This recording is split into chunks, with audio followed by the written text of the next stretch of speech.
In this video, you'll discover the difference between business coaching and business consulting. And make sure to stay until the end so that you can discover the top 10 most profitable niches for business coaches and consultants. If you're new to my channel, my name is Peter Scott. I'm the founder of Fearless Coach Academy, where we have mentored thousands of coaches since 2013 to launch and scale their coaching business. So here's the most important distinction that you need to take away. Coaching focuses on asking questions and guiding clients to the answers themselves. Consulting focuses on delivering the answers. It's the main distinction. Of course, there's other nuances, but really take that away from this video. If you want to just do coaching, then you're not there to give them answers and give them resources. You're there to ask deeper questions to facilitate transformation.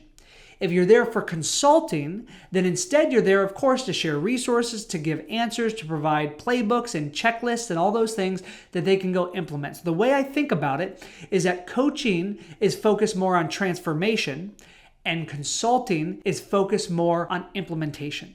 Now, of course, there's always exceptions. So in my coaching business, Fearless Coach Academy, we do a hybrid of both. And I believe that the most successful coaches and consultants out there offer a hybrid of both. Now, why is that important? Because of course, number one, you always want to empower your client to recognize that many of the answers they seek, they don't necessarily need you or another person for confirmation. The answers that they seek are already inside of themselves. Now, I know that may sound very woo-woo and very life coachy, but it's true. There's also times when a client may not know an answer. So if a student is asking me something technically related about lead generation or client acquisition, I'm not going to just ask them a bunch of questions and have them make up some answer.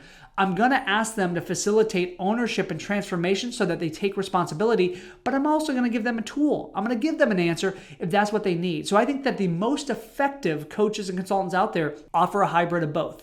And it's a great way to differentiate yourself. So you want to segment your sessions and your trainings into both of those aspects. So that's key number one. The second thing to recognize is that coaching is often a better way to leverage your time than consulting. Why? Because consulting, if you're the only person on your team, you're really the only person with the answers that your client is seeking. If you're doing coaching, then what you can do is you can basically unpack or train another person in delivering those answers and providing that support. So think about consulting is more you rolling up your sleeves and doing the work for a client, where coaching, you're guiding them to it. Now, again, there's always exceptions. So recognize that the secret to creating freedom, both as a coach and a consultant, because when we think about it, coaching models and consulting models are not the most scalable types of businesses. You can create a software as a service, a SaaS company, and that's far better, model as a scalable business.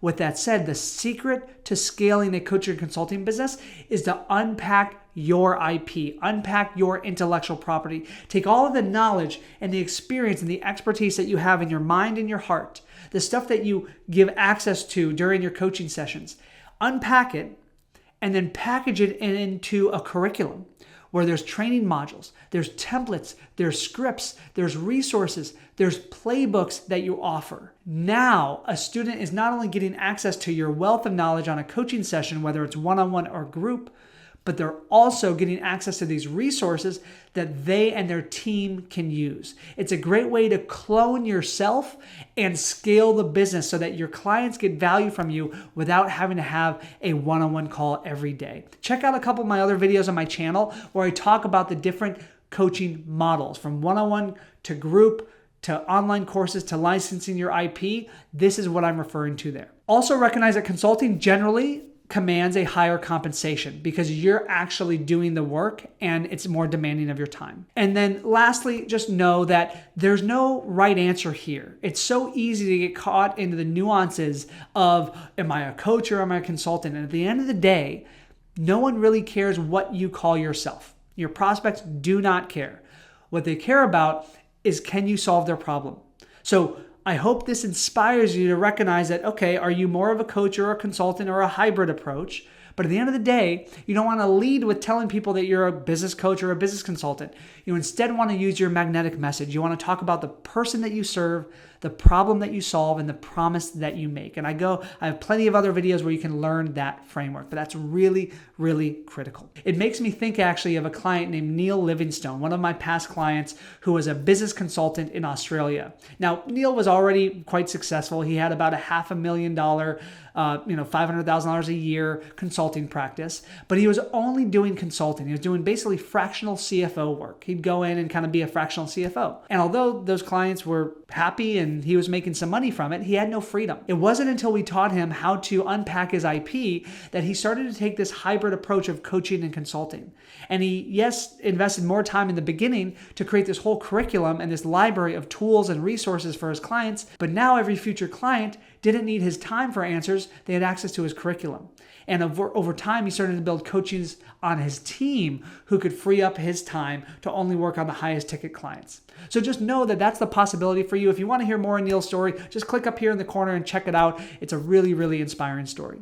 Now that you better understand the difference between coaching and consulting, I'm curious, which one are you? Go ahead and leave me a comment below and tell me, are you more of a business coach or a business consultant or a hybrid? Just leave a comment now. And before I wrap up this video, I recently recognized that the majority of you watching this are not subscribed to my channel. So my request is that if you got value from this, then go ahead and click subscribe right now so that you never miss a future video. And once you hit subscribe, make sure to check out my next video, which is the top 10 coaching niches for business coaches and consultants. Like I promised you, if you want to watch that video, click up here, watch that video now.